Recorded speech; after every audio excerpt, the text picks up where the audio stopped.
चलो स्टार्ट करते हैं। तो इस वक्त हम फरवरी मार्च 2025 का IGCSE थ्योरी पेपर सॉल्व करेंगे और ये एक्सटेंडेड पेपर है। तो क्वेश्चन 1 से स्टार्ट करते हैं। Question 1, figure 1.1 shows a force extension graph for a spring।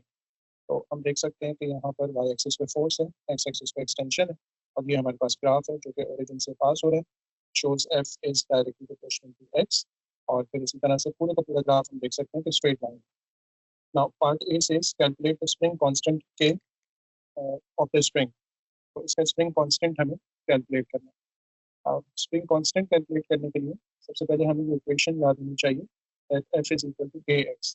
F वो लोड है या फोर्स है जो हम स्प्रिंग पे अप्लाई करते हैं ताकि हम उससे स्ट्रेच करें या कंप्रेस करें। x यहाँ पे हमारे पास एक्सटेंशन को शो करता है या उसके कंप्रेशन को शो करता है। k स्प्रिंग कांस्टेंट कहलाता है और उसको स्टिफनेस ऑफ द स्प्रिंग भी कहते हैं। तो अगर हम यहाँ से k का एक्सप्रेशन बनाएंगे so it will be force divided by x। और अगर हम इस ग्राफ को देखें जो कि फोर्स वर्सेस एक्सटेंशन का ग्राफ है, तो अगर हम यहाँ पे ग्रेडियंट फाइंड करेंगे, gradient will be change of y axis divided by change of x axis. तो ये चीज़ हमें k की वैल्यू यहाँ से दे सकती है। तो अब ग्रेडियंट फाइंड करने के लिए हम देख सकते हैं कि पूरे का पूरा ग्राफ एक ही स्ट्रेट लाइन ग्राफ है। तो इस स्ट्रेट लाइन पे कोई से दो पॉइंट्स हम कंसिडर कर सकते हैं और फिर उनकी हेल्प से हम ग्रेडियंट फाइंड कर सकते हैं। तो एक पॉइंट हम अगर ओरिजिन वाला कंसिडर कर लें विच इज 0,0 और एक पॉइंट कोई दूसरा ले लेते हैं, फॉर एग्जांपल ये वाला पॉइंट ले लेते हैं, इसका एक्स कोऑर्डिनेट है 0.04 एंड 2000 और इन दोनों की हेल्प से हम ग्रेडियंट फाइंड कर लेते हैं। तो मैं यहाँ पे लिख रहा हूँ spring constant is change in F divided by change in x. और दो पॉइंट्स जो हम यूज कर रहे हैं उनको भी यहाँ पे मेंशन कर देना चाहिए। One is origin and the other one is 0.4 and 2000 0.04। तो 0.04 और 2000 ये दो वैल्यूज हम यहाँ पे यूज कर रहे हैं। सो y2 minus y1 which is 2000 minus 0 divided by x2 minus x1। 2000 divided by 0.04 से हमें आंसर मिल जाएगा 50,000। तो हम स्टैंडर्ड फॉर्म में भी लिख सकते हैं। तो it will be 5.0 into 10⁴ Newton पर मीटर। न्यूटन मीटर इनवर्स भी लिख सकते हैं। तो के की वैल्यू यहाँ पर आ गई 5.0 into 10⁴ newton metre inverse. IGCSE का पेपर है तो इसमें आमतौर पर यूनिट्स नहीं लिखी हुई होती, तो हमें अपने आंसर के साथ यहाँ पे यूनिट्स मेंशन करनी होगी। ओ लेवल्स के पेपर में आजकल ज़्यादातर यूनिट्स लिखी भी आती हैं, अनलेस के वो कहीं पर खुद हमसे लिखवाना चाह रहे होते हैं तो उसको मिसिंग कर देते हैं और फिर हमें उसको लिखना होता है। तो ये इसका फर्स्ट पार्ट था जिसमें हमने के की वैल्यू कैलकुलेट कर। Okay, part B. A student states that the spring has not reached the limit of proportionality। Student की स्टेटमेंट ये है कि ग्राफ को देखते हुए कि स्प्रिंग अभी तक अपनी लिमिट ऑफ प्रोपोर्शनैलिटी को उसने रीच नहीं किया है। When a force of 4500 Newton is applied to it, state how the graph shows that this statement is true। तो हम सबसे पहले ग्राफ पे चलते हैं और ग्राफ में देखते हैं कि हम 4500 की अगर फोर्स अप्लाई करेंगे तो ये पॉइंट है 4500 न्यूटन की फोर्स का। अगर हम इस पर फोर्स अप्लाई करते हैं, ये फोर्स अप्लाई करते हैं, हम देख सकते हैं कि यहाँ पर जो पोर्शन है वो अभी भी स्ट्रेट लाइन पोर्शन है। अगर ये ग्राफ अपनी लिमिट ऑफ प्रोपोर्शनैलिटी रीच कर जाता है तो फिर उस लिमिट ऑफ प्रोपोर्शनैलिटी के बाद ये स्ट्रेट लाइन नहीं रहता, ये कर्व करना शुरू हो जाता है। फॉर एग्जांपल अगर ये पॉइंट इसका लिमिट ऑफ प्रोपोर्शनैलिटी होता है तो उसके बाद ये इस तरह से कर्व कर रहा होता है, लेकिन इसने अभी तक कोई कर्व नहीं किया। तो ये स्ट्रेट लाइन और इसका स्ट्रेट लाइन होना ये शो कर रहा है कि ये अपनी लिमिट ऑफ प्रोपोर्शनैलिटी को अभी तक इसने रीच नहीं किया।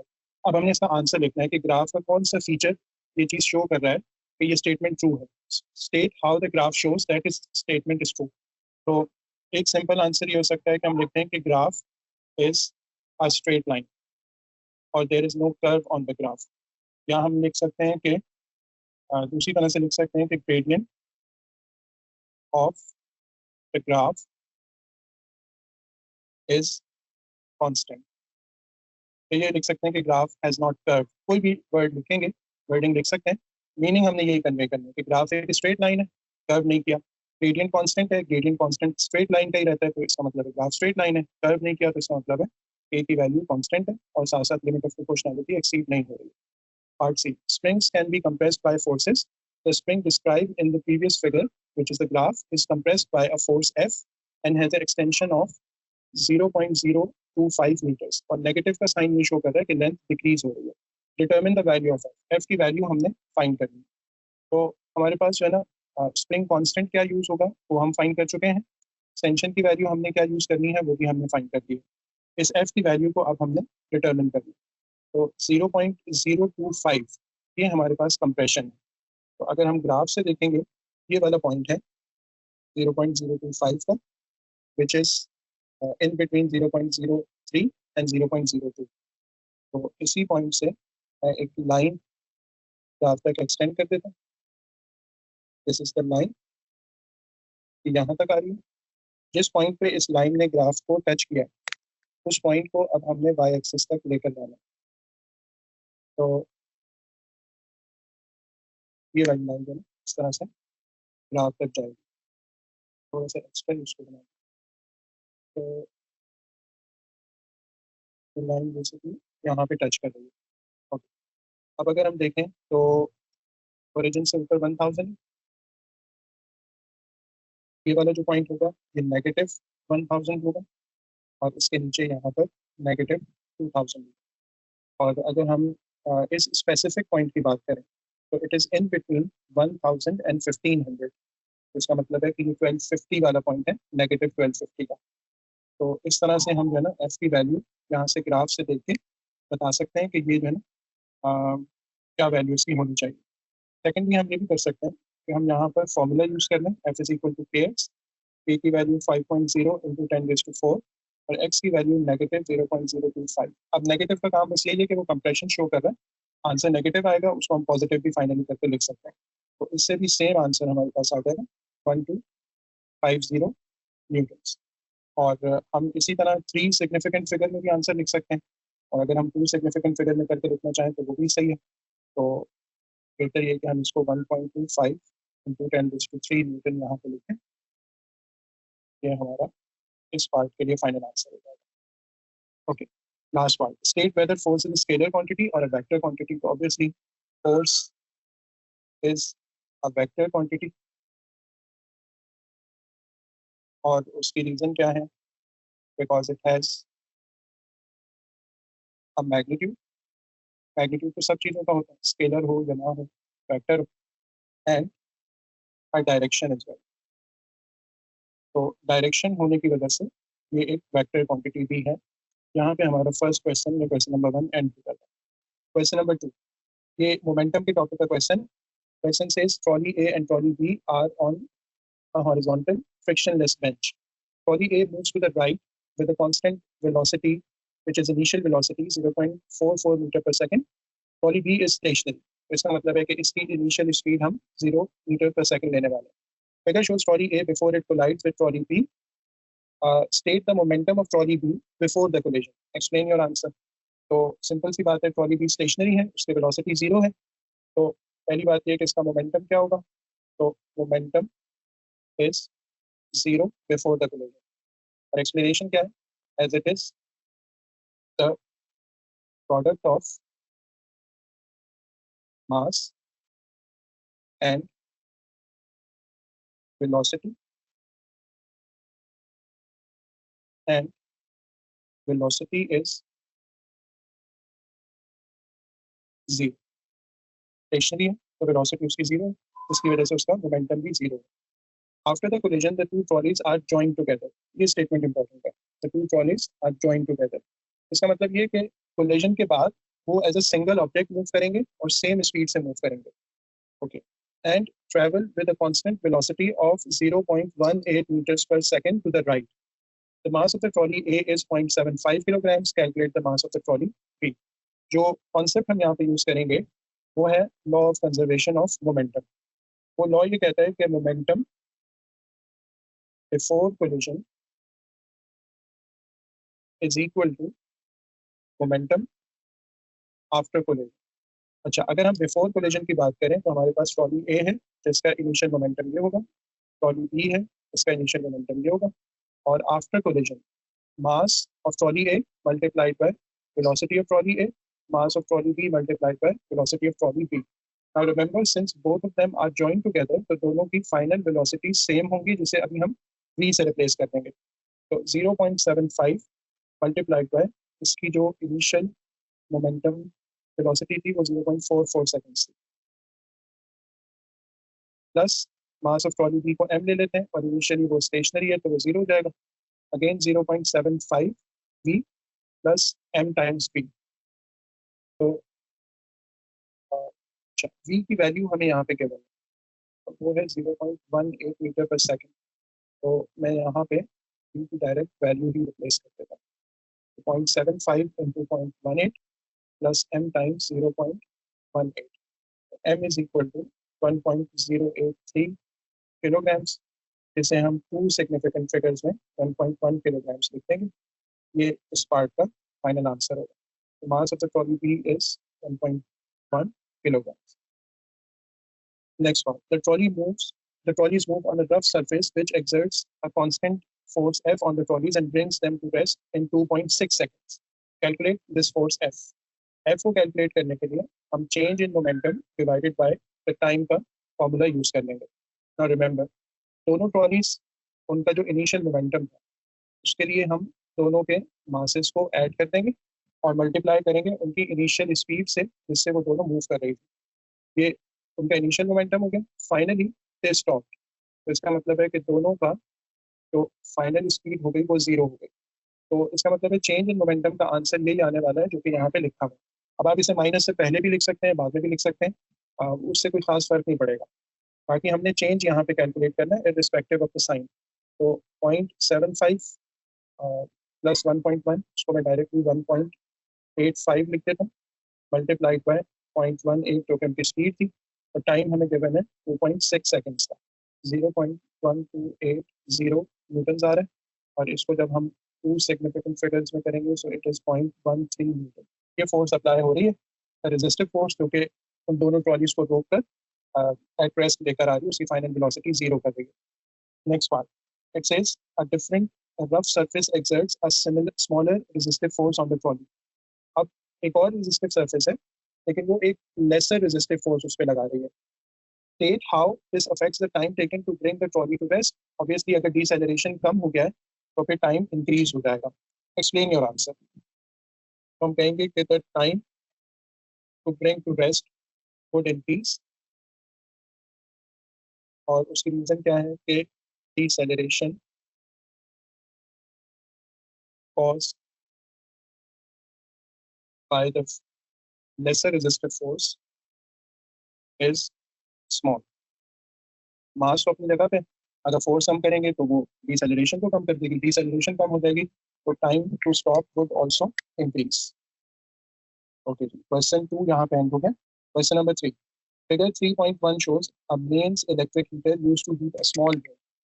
हमारे पास है ना इस हीटर में ये हीटिंग एलिमेंट्स हैं, और इसके पीछे जो है ना एक शाइनी सरफेस है, और ये shiny metal surface. State the region of the electromagnetic spectrum which radiates thermal energy from the heater. तो हीटर से जो थर्मल एनर्जी निकलती है वो इंफ्रारेड रीजन की निकलती है. Explained why the shiny metal surface behind the heating element increases the thermal energy radiated in the room. तो हमने शाइनी मेटल यूज की हुई है सरफेस, वो thermal energy radiated in the room को कैसे इंक्रीज कर रही है. तो उसकी एक रीजन तो ये है कि it is a good reflector. shiny surfaces, especially shiny metal surfaces, they are good reflectors and poor absorber. So more heat is radiated in the room. अगर इसके बजाय कोई और सरफेस यूज हुई भी होती जो कि खुद भी कुछ एनर्जी अब्सॉर्ब करती और ज्यादा रिफ्लेक्ट नहीं करती, तो रूम में रेडिएट होने वाली एनर्जी कम हो जाती. The metal outer casing of the heater is अर्टेड.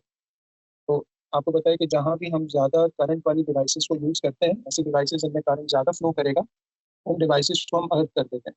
State why this is an important safety feature. So it prevents from electrocution. अगर ये सेफ्टी फीचर ना हो तो डिवाइस की केसिंग या बॉडी में जब भी करंट आएगा तो यूजर जब भी उसको टच करेगा वो इलेक्ट्रोक्यूट हो जाएगा. तो इसलिए इससे जो है ना फायदा ये होता है कि यूजर को इलेक्ट्रोक्यूशन नहीं होती when the casing or the body of the heater becomes live. Becomes live का मतलब यही है कि उसमें से करंट फ्लो करना शुरू हो गया था बिकॉज ऑफ सम फॉल्ट, कोई इंसुलेशन डैमेज हो गई या कोई और इस तरह की चीज हुई तो उसकी बॉडी में करंट फ्लो करना शुरू हो गया. Okay, the mains voltage is 230 volts. The two identical heating elements are connected in parallel. Each heating element has a resistance of 89 ohms. Calculate the current in one heating element. अब देखिए जब भी दो चीजें पैरेलल में connect होंगी, जैसे कि हमारी मेन्स है, इसके साथ एक चीज कनेक्ट हो गई और दूसरी चीज भी पैरेलल में कनेक्ट हो गई, तो जो भी आपका इनपुट वोल्टेज होगा सेम वोल्टेज दोनों पैरेलल ब्रांचेस के अक्रॉस भी अपीयर हो जाएगा. और दूसरी बात, इनमें से अगर एक की हमें रेजिस्टेंस पता है, दोनों की सेम रेजिस्टेंस है, तो हम इस वोल्टेज और रेजिस्टेंस की वैल्यू को यूज करके करंट फाइंड कर सकते हैं और करंट जो होगा वो दोनों में सेम होगा. तो अब हमें दो चीज़ों को यूज करना है, वोल्टेज को और रेजिस्टेंस को. तो सिंपल रिलेशन है V is equal to I R and current is equal to voltage divided by the resistance. Voltage हमारे पास 230 है, रेजिस्टेंस 89 है,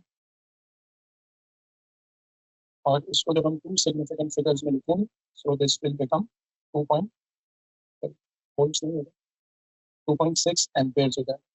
तो current through each heater would be 2.6 amperes. So that the electrical power of the heater is approximately 1200 watts. अब हमें electrical power को workout करना है और जो आंसर आएगा वो ऑलरेडी हमें गिवन है. शो दैट की इंस्ट्रक्शन भी शो करती है कि हमें प्रॉपर पूरी वर्किंग इसकी शो करनी है. अच्छा, अब ये आगे एक बात लिख रहे हैं, लेकिन अगर ये ना भी लिखी हो तब भी हमने अपनी प्रैक्टिस बनानी है कि हम ऐसे ही करेंगे. उन्होंने लिखा है कि state any equation you use in words और सिंबल्स. तो जो भी आप इक्वेशन यूज करेंगे उनको सिंबल में या वर्ड्स में यहाँ पर लिखेंगे. रिमेंबर यहाँ पे इक्वेशन लिखा है, तो कोशिश किया करें कि दोनों साइड जो है ना समथिंग इक्वल टू समथिंग ये पूरा लिखें. तो अगर वर्ड्स में लिख रहे हैं तो हम लिखेंगे कि power is equal to voltage multiplied by current. एक फॉर्म ये यूज हो सकती है. पावर की तीन इक्वेशंस होती हैं, P is equal to V I, P is equal to I square R और P is equal to V square upon R. अब यहाँ पर हम तीनों में से कोई भी फॉर्म यूज कर सकते हैं, लेकिन सबसे आसान जो है ना वो वी आई वाली हो सकती है क्योंकि इसमें हमें कोई स्क्वायर वगैरह अप्लाई नहीं करना पड़ेगा. और अगर हम यही इक्वेशन सिंबल्स में लिखेंगे तो वो P is equal to V I हो जाएगा. वोल्टेज हमें गिवन है 230, करंट हमने वर्कआउट कर दिया था, it was 2.6 in two significant figure. लेकिन अगर आपने कोई वैल्यू दोबारा यूज करनी है तो फिर वो कोशिश करें कि अप टू 3 डेसिमल प्लेसेस वाली री यूज करें. और दो हीटिंग एलिमेंट्स हैं तो हम इनको 2 से मल्टीप्लाई कर लेंगे. This will become 1188. 1188 और इसको जब हम टू सिग्निफिकेंट फिगर्स मिलाएंगे तो 1200 वॉट्स आ जाएगा. तो ये अप्रॉक्सीमेटली कोई वैल्यू आ गई जो कि क्वेश्चन में गिवन थी कि ये हमारे पास अप्रॉक्सीमेटली 1200 वॉट्स आना चाहिए. अब last part, the heater is 95% efficient at converting electrical work done to the thermal energy. Okay?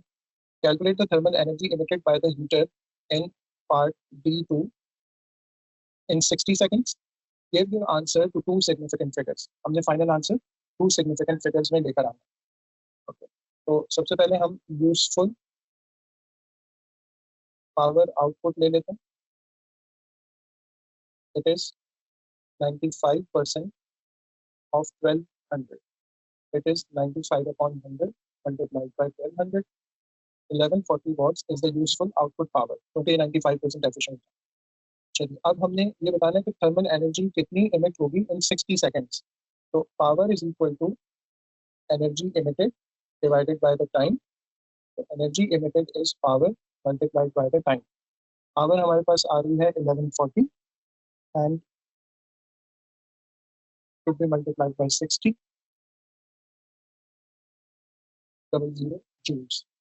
और इसको हम 6.8 इंटू 10⁴ जूल्स लिख सकते हैं इन two significant figures.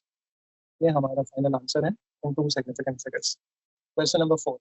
A train has a maximum speed of 200 kilometers per hour.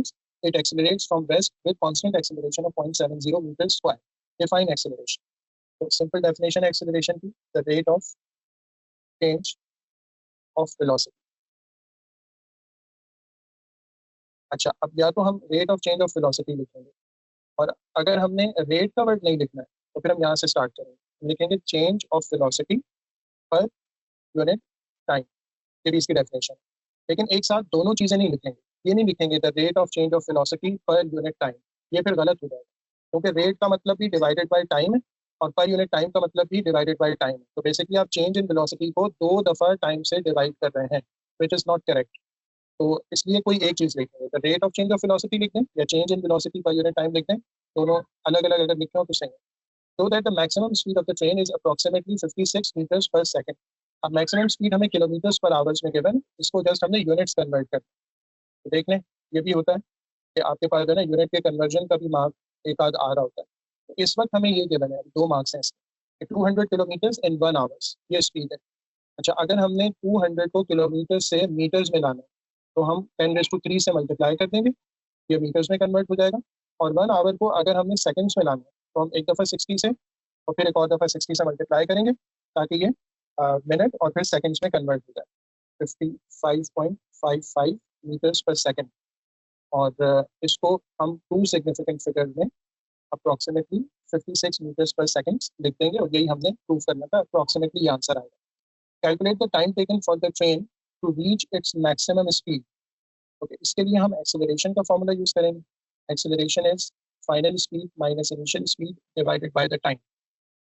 Acceleration constant है 0.70 पे, 56 को use कर लेते हैं, माइनस हमारे पास इनिशियली वो एड्रेस थी, तो इनिशियल स्पीड को हम 0 पुट करेंगे, और t is equal to 56 divided by 0.70, तो ये आ गया 80 सेकेंड्स। और ऑलरेडी टू सिग्निफिकेंट फिगर्स में, तो हमें कुछ चेंज करने की जरूरत नहीं। The train has a total mass of 440,000 kilograms. Calculate the force which causes the train, the acceleration of the train. Okay. So F is equal to ma. Simple formula use कर लेंगे, और mass of the train is given to be for 440,000. Acceleration की value 2.70 is 308,000 newtons. अच्छा जी, इसको हम to significant figures में round of करके इस तरह से लिखते हैं, 3.1 into 10⁵ newtons, ये हमारा फाइनल आंसर होगा। The train travels into a headwind, like air resistance जैसे होती है, तो बिल्कुल सामने से एयर आ रही है और ट्रेन उसके अगेंस्ट में ट्रैवल कर रही है। The force of this headwind opposes the motion of the train. State and explain the effect of this force on the motion of the train. तो जाहिर सी बात है कि जो ऑपोजिट डायरेक्शन में से एयर आ रही होगी ना, ये रिजल्टेंट फोर्स को कम करेगी, और रिजल्टेंट फोर्स के कम होने से हमारे पास ट्रेन का एक्सेलरेशन कम हो जाएगा। लाइक फॉर एग्जांपल ये ट्रेन है और ये मूव कर रही थी इस डायरेक्शन में, और हेडविंड जो है ना वो इसके ऑपोजिट डायरेक्शन में एक्ट कर रही है।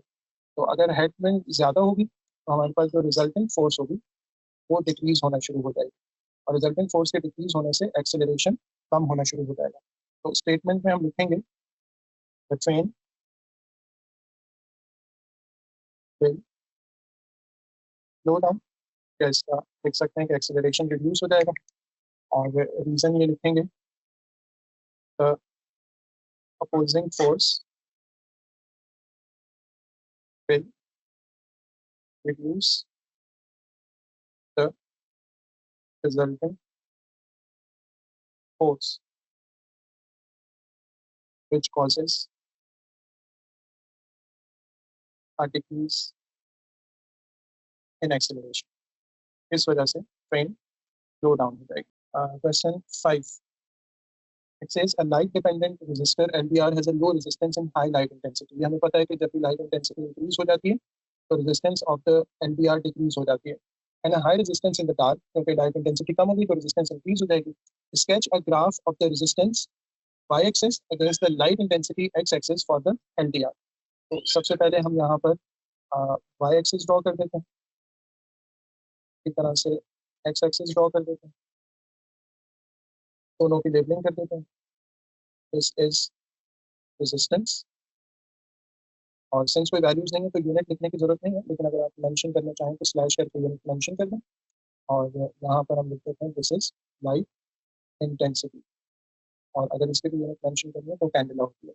रेजिस्टेंस कभी जीरो नहीं होगी, लेकिन हम इसको एक्सपोनेंशियली डिके करवाएंगे, तो जैसे जैसे लाइट इंटेंसिटी बढ़ेगी रेजिस्टेंस ने कम होना है, और ये जो डिके होता है ये बिल्कुल एक्सपोनेंशियल डिके होता है। तो इसी तरह से हम शो करेंगे एक कर्व बना के। अच्छा, इस कर्व को कभी भी एक्स एक्सिस पे लाके टच नहीं करेंगे। एक्स एक्सिस पे टच होने का मतलब है there is a point where resistance has become zero, और ये बात सही नहीं है, कुछ ना कुछ रेजिस्टेंस वो ऑफर कर रहा है। Okay. Figure 5.1 shows Figure 5.1 shows part of the electric circuit used to turn on a light when it is dark. अब इसके अंदर ना ये एक लाइट या लैंप लगा हुआ है, इसके साथ एक फिक्स रजिस्टर लगा हुआ है, हमारे पास यहाँ पे कंपोनेंट की जगह खाली है और ये पावर सप्लाई है।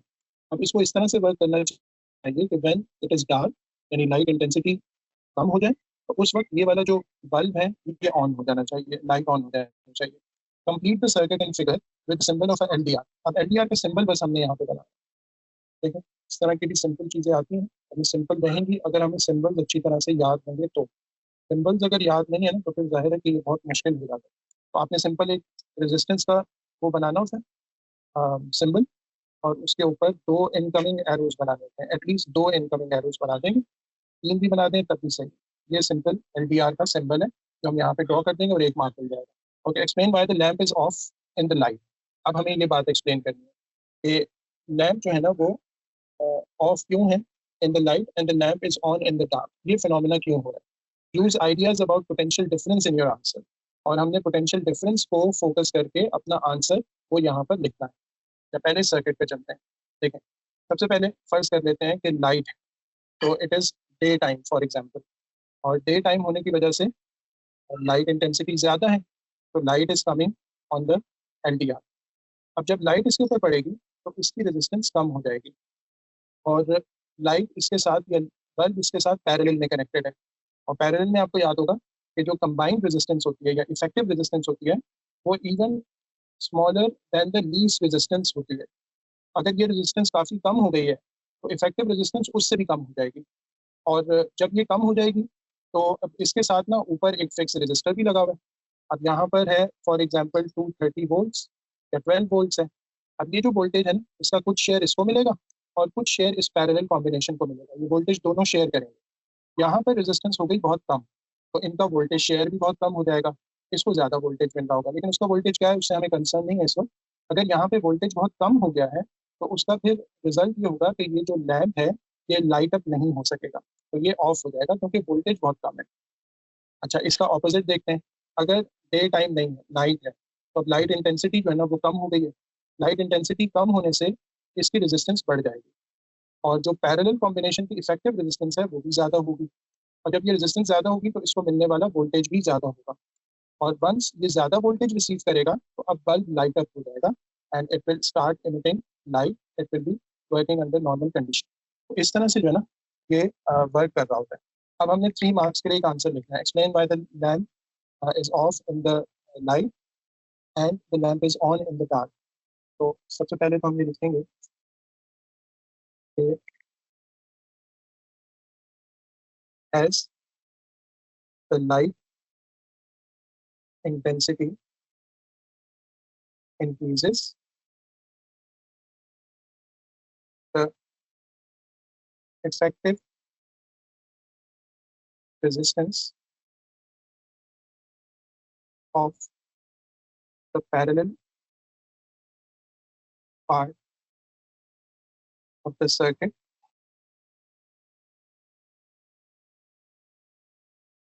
decreases.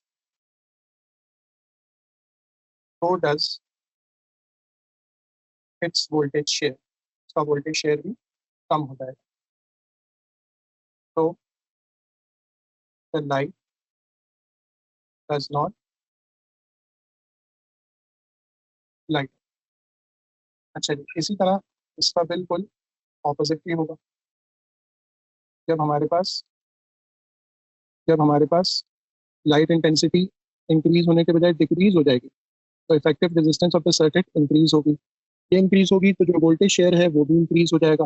वोल्टेज शेयर इंक्रीज हो जाएगा तो अब वो लाइट अप हो जाएगा और बल्ब ऑन हो जाएगा या लाइट ऑन हो जाएगी, ठीक है। तो इस तरह हमने लाइट इंटेंसिटी को रेजिस्टेंस से और रेजिस्टेंस को वोल्टेज से, इन तीन चीज़ों को लिंक करके आंसर दे देना, हमें 3 मार्क्स इसके मिल जाएंगे। ठीक, मैं एक दफ़ा दोबारा एक्सप्लेन करता हूँ। ठीक है, हमारे पास ना एलडीआर और ये बल्ब पैरेलल में कनेक्टेड है। अब पैरेलल सर्किट की नेचर हमें अच्छी तरह याद होनी चाहिए। अगर इसकी रेजिस्टेंस R1 है और इसकी R2 है तो आपको याद होगा हम इसकी इफेक्टिव रेजिस्टेंस 1/R1 + 1/R2 करके निकालते थे।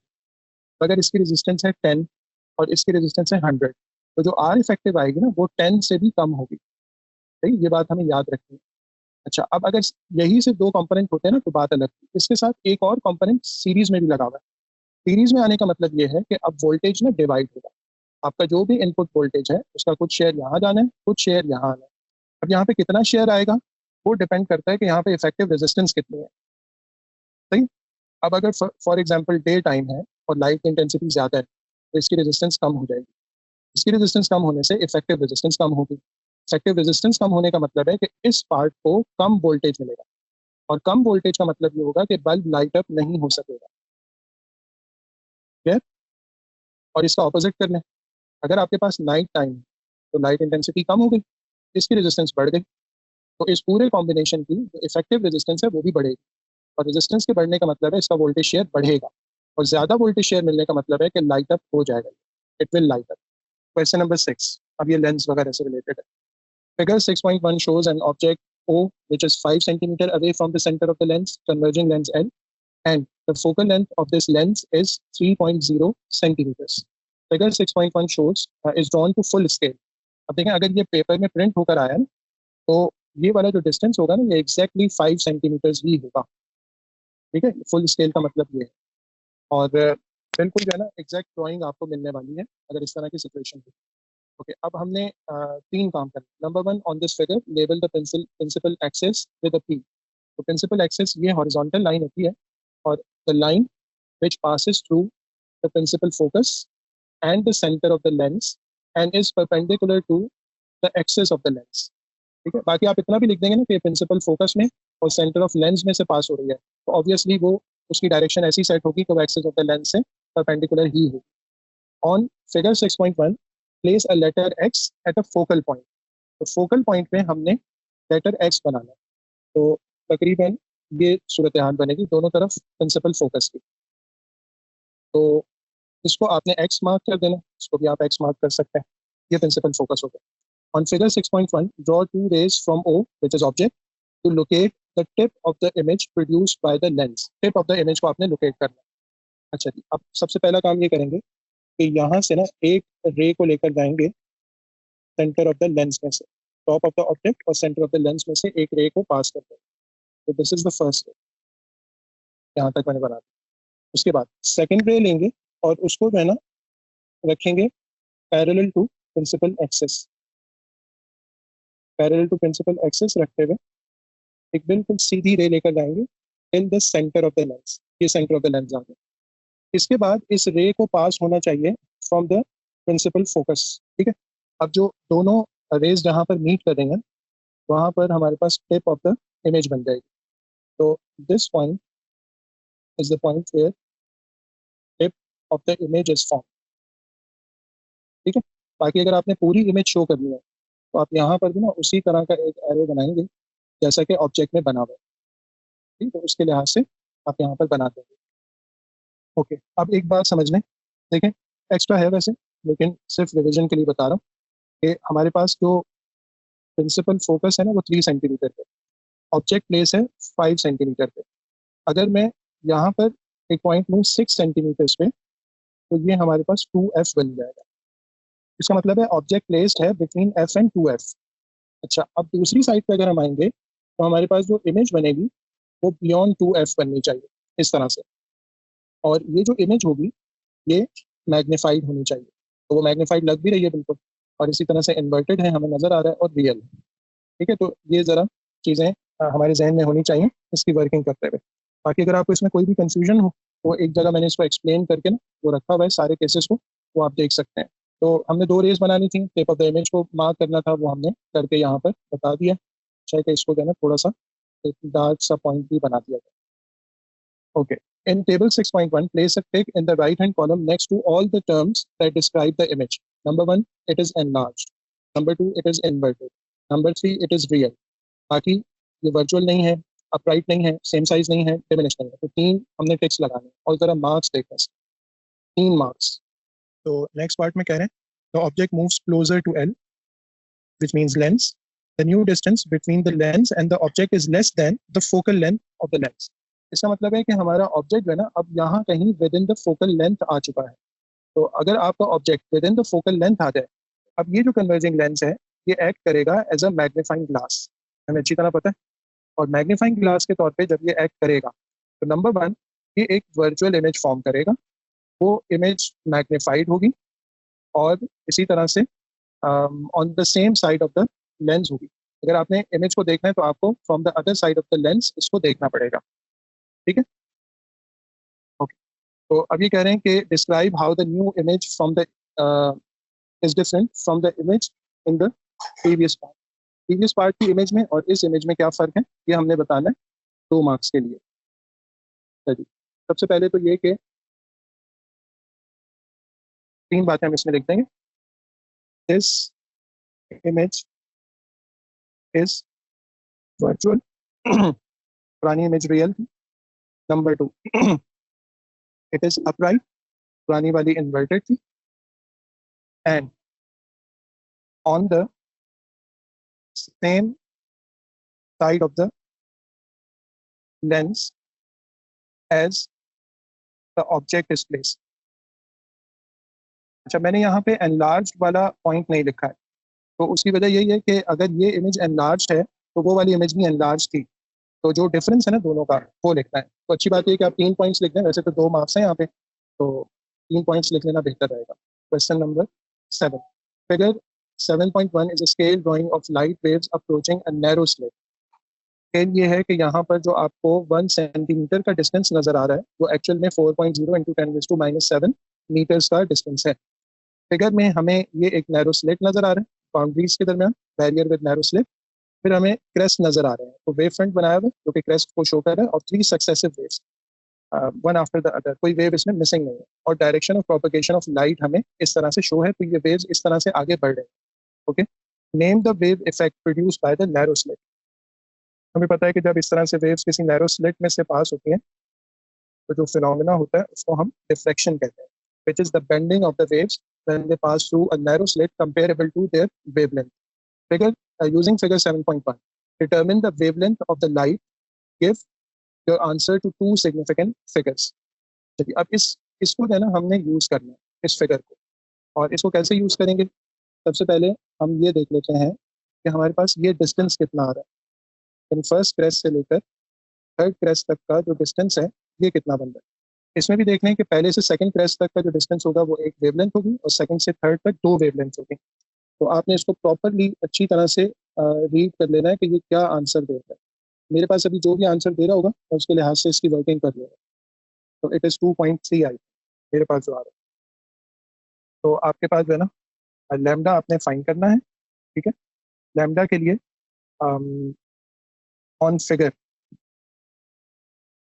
हमें जो डिस्टेंस मिल रहा है वो 2.3 सेंटीमीटर मिल रहा है, जो कि 2 वेव्स का है। हम इसको डिवाइड कर लेंगे 2 से, ताकि सिंगल वेव का हमें डिस्टेंस पता चल जाए। तो वो आ जाएगा 1.15 सेंटीमीटर्स। फिर स्केल हमें जहन में रखना है, स्केल हमें गिवन है कि 1 सेंटीमीटर इसको रिप्रेजेंट कर रहा है, तो 1.15 सेंटीमीटर किसको रिप्रेजेंट करेगा वो हम फाइंड कर लेंगे और वही वेवलेंथ होगी। तो 1.15 on the figure multiplied by the scale of the figure, तो इट इज 4.6 इंटू 10⁻⁻7 मीटर्स। ये वेवलेंथ है of the waves used here in this figure. ठीक है, अब जाहिर है इसमें आंसर बिल्कुल करेक्ट हो ये तो हम एक्सपेक्ट नहीं करें, लेकिन रियल पेपर पे जब ये चीज़ गिवन होगी तो आपने मेथड देखिए, उसको बिल्कुल एहतियात के साथ स्केल को आराम से प्लेस करके आप मेजर करेंगे, और फिर जो भी लेंथ आएगी फिगर से उसको हाफ करेंगे ताकि एक वेव पे आ जाए, और उस एक वेव के डिस्टेंस को आप अकॉर्डिंग टू द स्केल फिर मीटर्स में कन्वर्ट करें। ओके, नेक्स्ट पार्ट कह रहे हैं कि on figure 7.1 draw 3 wave fronts that have pass through the narrow slit. जब ये नैरो स्लिट से पास हो चुके होंगे तो 3 जो हमारे पास वेव्स बनेंगी ना वो कंप्लीटली बेंडेड वेव्स बन रही होंगी इस तरह से। और अगली वेव बनाते हुए हमें ये ध्यान में रखना है कि जो डिस्टेंस है वो इक्वल टू 1 वेव हम मेंटेन रखें, वेवलेंथ को चेंज ना करें। जो भी वेवलेंथ हमें फिगर में ओरिजिनली नजर आ रही है उसी के अकॉर्डिंगली हम 3 वेव्स बना देंगे, और ये तीनों वेव्स इस तरह से पास होकर आ रही होगी। अच्छा, अगर ये स्लिट वाइडर होती तो हम सेंटर में थोड़ा स्ट्रेट पोर्शन बनाते और फिर उसके बाद उनको बेंड करते, तो हमारी ना सिचुएशन इस तरह से हो जाती है कि हमें थोड़ा सा पोर्शन जो है ना वो स्ट्रेट भी दिखाना पड़ता। बट सिंस हमारे पास स्लिट नैरो है, वेवलेंथ से कंपेरेबल है, तो जितनी वेवलेंथ है उतनी या उससे थोड़ी सी छोटी स्लिट है, हम इसको कंप्लीटली बेंड करके देखेंगे। बस इस बात का ख्याल रखेंगे कि यहाँ पे जो डिस्टेंस होना चाहिए ना वो approximately equal to this distance होना चाहिए। ये बात यानी जहन में रखते हुए हम बना लेंगे तो हमें इस तरह से पूरे मार्क्स इसके मिल जाएंगे। 3 मार्क्स की वर्किंग है ये। तो अच्छा जी, अब इस पे आते हैं पार्ट बी पे। A fog horn emits a sound with frequency 380 hertz. The sound is heard by a ship 2.5 kilometers away from the foghorn. The speed of the sound is 330 meters per second in air. Show that. हमने prove करना है the wavelength of the sound is approximately this much. State any equation you use in words or symbols. So जाहिर हमने equation तो वैसे भी लिखनी थी, तो हम यहाँ पर simple v is equal to f lambda use कर लेते हैं। हमने wavelength को workout करना है, so it will be speed of the sound divided by the frequency. Speed of the sound in air हमें given है 330। अच्छा, फ्रीक्वेंसी हमें गिवन है 380 हर्ट्ज, 0.868। तो इसको हम जाहिर है कि 0.87 बनाएंगे और फिर उसको राउंड ऑफ करके 0.9 मीटर्स कर देंगे। This is approximate answer. Calculate the time it takes for the sound to travel to the ship from the fog horn. इसके लिए सिंपल इक्वेशन यूज करेंगे, speed is equal to distance upon time. Time हमने calculate करना है, so distance should be divided by the speed. अच्छा, जो distance उसने travel करना है वो है 2.5 किलोमीटर्स। ऑब्वियसली हम इसको जो है ना कन्वर्ट करेंगे मीटर्स में, और ये आ जाएगा 2500। द डिस्टेंस है, स्पीड ऑफ द साउंड हमारे पास है 330, तो इट इज 7.57। इसको हम 7.6 सेकेंड्स लिख सकते हैं। Question number 8। Figure 8.1 shows a metal rod suspended in the magnetic field produced by a pair of permanent magnets. ये हमारे पास permanent magnets है। ये metal rod है जिसको इसमें suspend किया गया है। The metal rod is connected to a cell and there is a current in the metal rod. तो इस सेल की वजह से इस metal rod के अंदर एक current flow कर रहा है। State the direction of the force on the metal rod due to the current. अब ये जो phenomena है इसको हम motor effect कहते हैं। सबसे पहले देखें, ये जो सेल है इसका ये पॉजिटिव टर्मिनल है, ये नेगेटिव टर्मिनल है। तो कन्वेंशनल करंट जो है ना वो इस तरह से फ्लो करेगा। और अगर हम रॉड की बात करें तो रॉड के इस एंड से करंट एंटर होगा और फिर यहाँ से लीव करते हुए सेल की तरफ रिटर्न कर जाएगा। ओके, सेकेंडली हम देख सकते हैं कि हमारे पास ये करंट कैरिंग रॉड एक मैग्नेटिक फील्ड में प्लेस्ड है, और मैग्नेटिक फील्ड की जो डायरेक्शन होगी वो इस तरह से होगी, यानी फ्रॉम लेफ्ट टू राइट।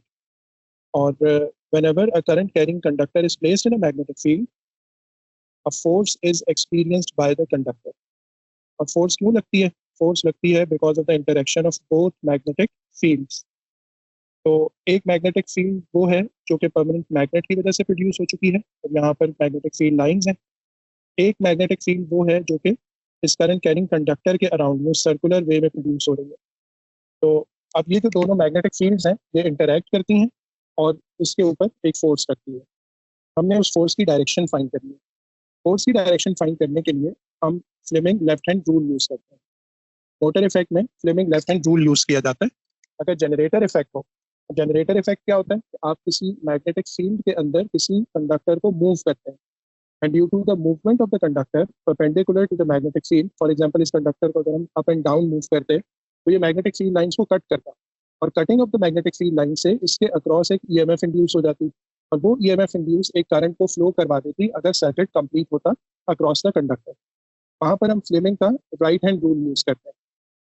ठीक है, जनरेटर इफेक्ट है। ये मोटर इफेक्ट है। When a current carrying conductor is placed in a magnetic field, because of the interaction of both magnetic fields, the one magnetic field coming from the permanent magnet and the other magnetic field coming from the current carrying conductor, due to the interaction of these magnetic fields, the conductor experiences a force. अच्छा, अब उसकी direction हम निकालते हैं Fleming left hand rule से। सबसे पहले हम अपनी फर्स्ट फिंगर को अलाइन करेंगे लेफ्ट टू राइट, फिर उसके बाद अपनी सेकंड फिंगर को अलाइन करेंगे इनटू द पेज। अगर आपने ये दो फिंगर्स अलाइन कर ली है ना, तो आपका बैक ऑफ द पाम वो आपके फेस की तरफ पॉइंट आउट कर रहा है। और अब अगर आप थंब ओपन करेंगे तो थंब फोर्स को रिप्रेजेंट कर रहा है विच इज डाउनवर्ड्स। ठीक है, दोबारा देख लें। अपने लेफ्ट हैंड रखेंगे, किसी भी तरह रख लें। फॉर एग्जांपल पाम आपको फेस कर रही है, आपके फेस की तरफ है, तो आपने फर्स्ट फिंगर को अलाइन कर लिया लेफ्ट टू राइट। अब आपने सेकंड फिंगर को इनटू द पेज अलाइन करना है, तो अपने आपने लेफ्ट हैंड को ट्विस्ट करना पड़ेगा। और अगर वो इनटू द पेज अलाइन हो गई है सेकंड फिंगर, तो अब आपकी पाम टुवर्ड्स द पेज है और बैक ऑफ द पाम वो आपकी तरफ हो रही होगी। और फिर अगर हम थंब को ओपन करेंगे तो थंब फोर्स की डायरेक्शन दे रहा है विच इज डाउनवर्ड्स। ये हमने फ्लेमिंग लेफ्ट हैंड रूल को यूज करके डायरेक्शन फाइंड आउट कर दी। तो direction of the force is downwards, down the page, और उसकी एक्सप्लेनेशन क्या होगी? Using Fleming left hand rule. अच्छा, अब फ्लेमिंग लेफ्ट हैंड रूल में हमने क्या किया? First finger is align left to right, basically magnetic field के साथ, विद द मैग्नेटिक फील्ड। के अलावा क्या किया? Second finger is into the page, align with the current। ये मैं बहुत डिटेल में इसका आंसर लिख रहा हूँ, शॉर्ट भी लिख सकते हैं, उसके बाद बताता हूँ। तो हम points downwards, giving the direction of the force. एक और सिंपल आंसर ये भी हो सकता है कि align first finger, second finger and the thumb perpendicular to each other or at right angles to each other. In this way, the thumb is pointing downwards and it is giving the direction of the force being applied on the conductor. तो short करके भी लिख सकते हैं, full मैंने detail के साथ हर चीज इसमें तफसील से लिख दी है।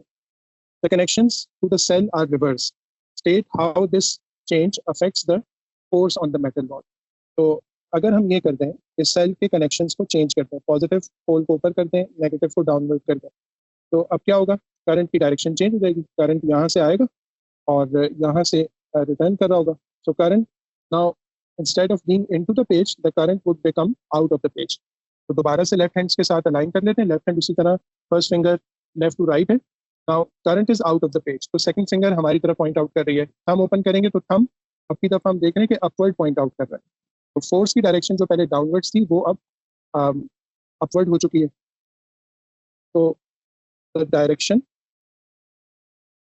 of the force also reverses, means कि ये upwards हो जाएगी। Two magnets and a cell are used to make a simple electric motor। एक simple electric motor बना ली गई है, जिसमें हमने जो है ना दो मैग्नेट्स को यूज कर लिया, north pole and south pole, और फिगर में वो सब कुछ हमें नजर आ रहा है। तो ये हमारे पास मैग्नेट है, ये हमारे पास वो कॉइल है, कंडक्टर है जो कि रोटेट करेगा, ये हमारे स्प्लिट रिंग्स हैं, ये वो कार्बन ब्रशेस हैं, ग्रेफाइट ब्रशेस, और ये एक्सटर्नल सर्किट के साथ जो सेल हमने कनेक्ट किया हुआ है ताकि हम इस कॉइल को करंट प्रोवाइड कर सकें। तो करंट जो है ना वो इस तरह से आ रहा होगा और यहाँ से करंट जो है ना वो रिटर्न कर रहा होगा। Describe the function of parts J, K, L and M. ये जो चार चीजें हैं इनका फंक्शन हमें डिस्क्राइब करना है कि ये क्या करते हैं। ओके, सबसे पहले हम आ जाते हैं जे के ऊपर। जे को देखें, ये हमारे वही कार्बन ब्रशेस हैं, तो या ग्रेफाइट ब्रशेस हैं। इनको सबसे पहले नेम लिख देते हैं इनका, that these are carbon brushes. और इनका काम क्या होता है? They ensure continuous current supply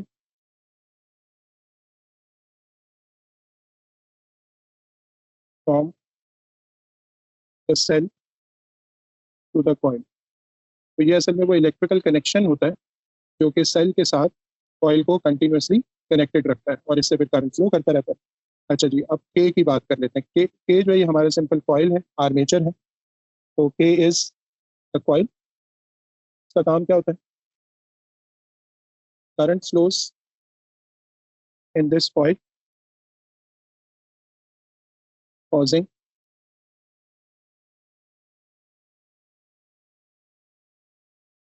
a turning effect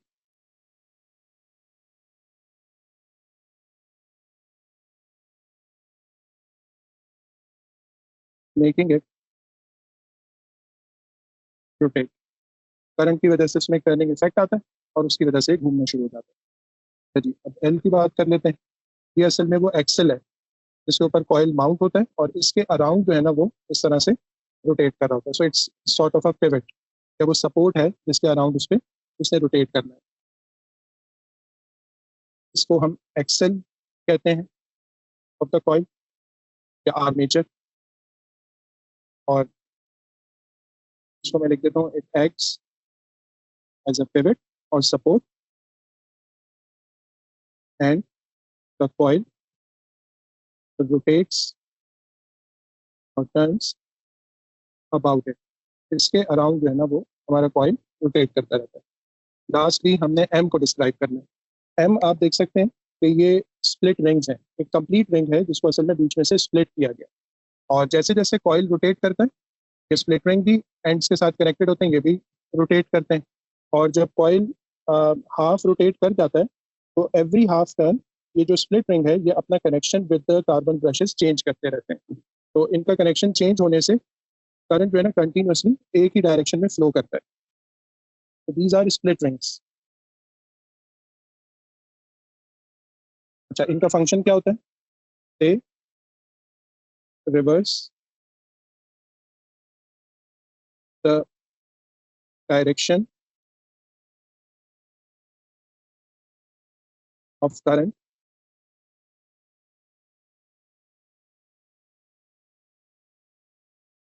every half turn of the coil to keep it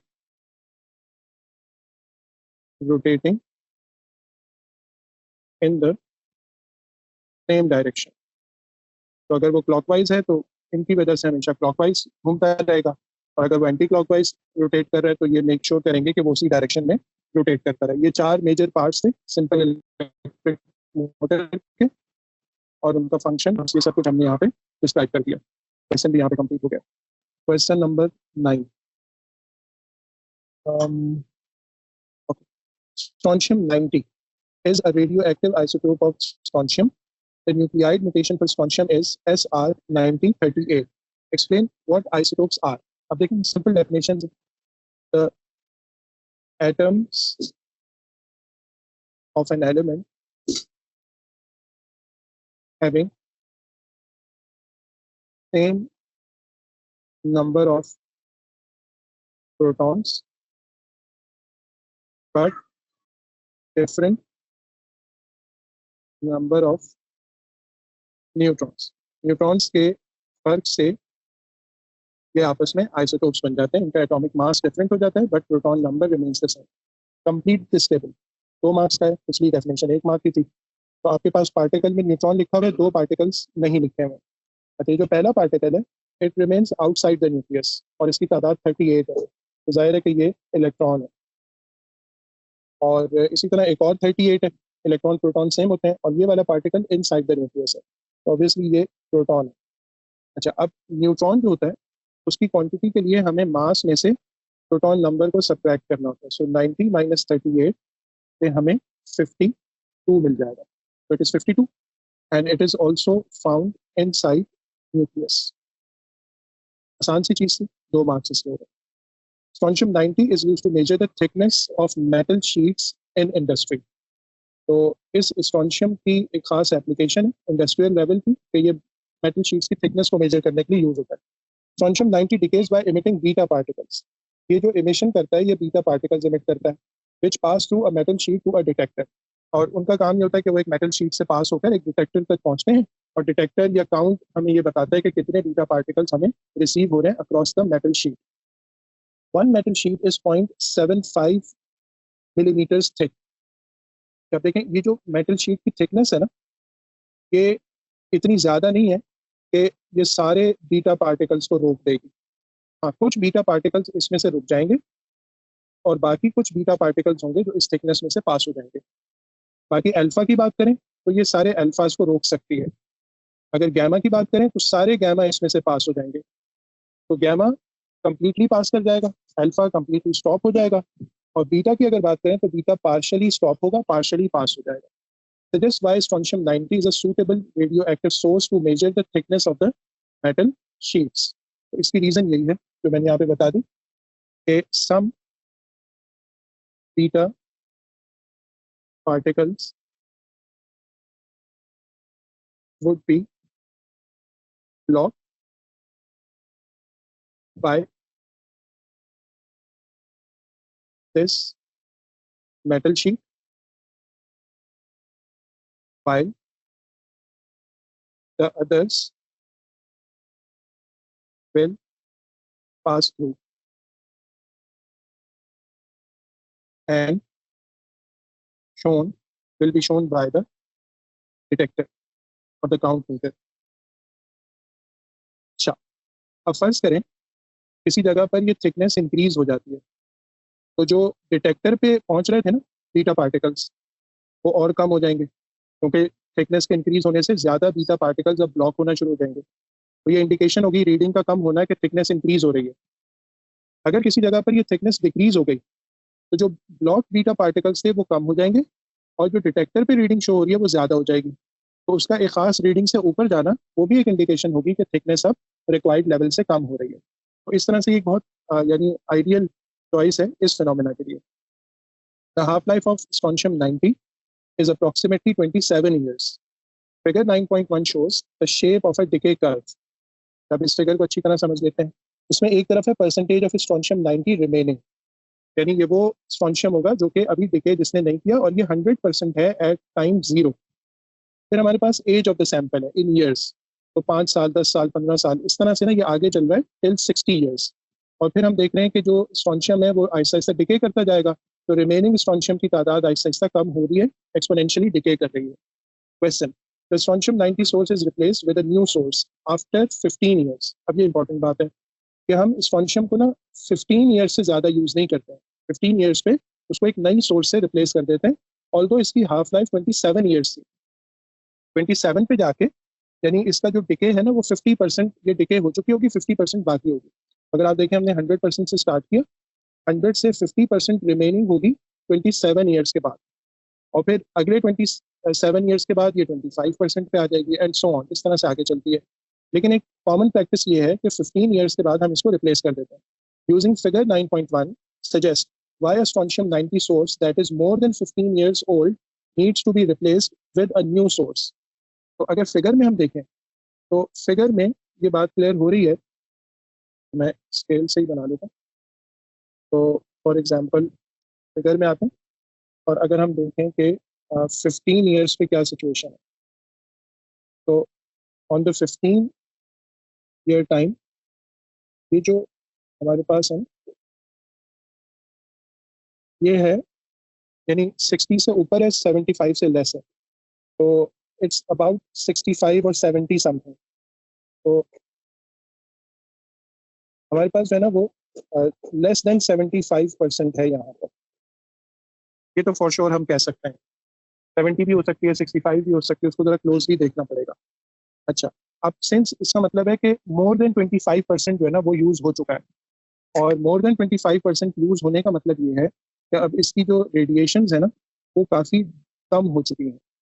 अब कम रेडिएशन एमिट हो रही है, उसमें से फिर कुछ ब्लॉक होगी और कुछ पास हो जाएगी, तो जो डिटेक्टर वाला काउंट होगा वो भी कम होना शुरू हो जाएगा काफ़ी, क्योंकि ओवरऑल ही कम हो गई है। और इसी तरह से हमें जो डिटेक्शन के लिए एक पर्टिकुलर रीडिंग मेंटेन करनी है वो हम मेंटेन नहीं कर पा रहे होंगे। तो उसकी वजह से ये कंफ्यूजन हो सकती है कि अगर डिटेक्शन कम हो रही है तो शायद थिकनेस इंक्रीज हो रही होगी, हालांकि थिकनेस इंक्रीज होने से वो कम नहीं हो रही। वो तो हमारा जो सैंपल है उसी की रेडियो एक्टिविटी कम हो चुकी है, क्योंकि वो मोर देन 25% वो डिके कर चुका है। तो ये प्रॉब्लम है जिसकी वजह से हम एवरी 15 ईयर्स इसको रिप्लेस कर रहे होते हैं। ओके, इसका आंसर हम लिखेंगे more than 25% of strontium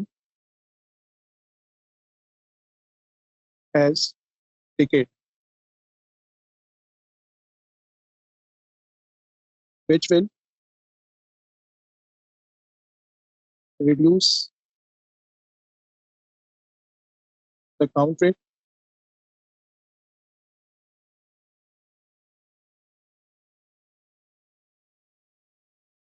so it will be reducing the count of detector और the beta particle being detected. तो इस वजह से जो ना हम आफ्टर एवरी 15 ईयर्स इसको रिप्लेस कर रहे हैं। Question number 10, last question. Figure 10.1 shows the path of the Earth as it orbits the Sun. X is a position on the Earth where scientists observe the apparent motion of the Sun throughout the year. Okay, तो ये जो है ना एक position है X, यहाँ पर जहाँ पे साइंटिस्ट हैं और वो फिर अर्थ की जो मूवमेंट है उसको ऑब्जर्व कर रहे हैं। Determine how many days it takes the earth to move around its orbit from F to G। ये हमारे पास पॉइंट F है, यहाँ से G तक आने में कितना टाइम लगेगा, एक्सप्लेन योर आंसर। तो ये अगर हम देखें तो ये approximately quarter of the orbit है। तो आपके पास एक ऑर्बिट में 365 डेज लगते हैं। क्वार्टर ऑफ द ऑर्बिट के लिए आप इसको 4 से डिवाइड करके नंबर ऑफ डेज फाइंड कर लेंगे। तो it is 365 divided by 4, 91.25 days, रफली 91 डेज हम कह सकते हैं। अच्छा जी, so number of days are 91. An explanation, it is approximately quarter of the orbit, so should be equal to 1/4 of 365 days. अच्छा, figure 10.1 shows 4 positions E, F, G, H of the Earth in its orbit of the Sun. Identify the position of the Earth when it is summer at X. तो summer के लिए जो है ना X सन को face कर रहा हो और tilted towards the sun हो, nearer to the sun हो, तो समर के लिए जो है ना हम पोजीशन F रखेंगे।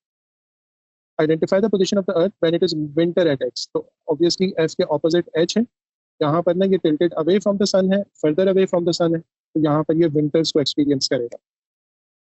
The orbital speed of the Earth around the sun is approximately 3.0 into 10 raised to 4 meters per second. Calculate the average radius of the Earth's orbit. यहाँ पर हम orbital speed का formula यूज करेंगे।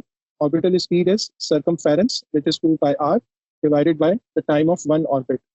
So it is r is equal to v multiplied by t divided by 2 pi. अब values replace कर लेते हैं। v की वैल्यू हमें गिवन है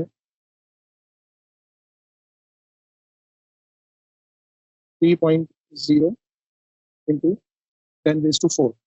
So it is 365 days multiplied by 24 hours multiplied by 60 minutes multiplied by 60 seconds. तो ये time of one orbit है जो कि यहाँ पे हम पुट कर देंगे और इस पूरे को हम 365 डेज को फिर आवर्स, मिनट्स और सेकंड्स में कन्वर्ट करेंगे।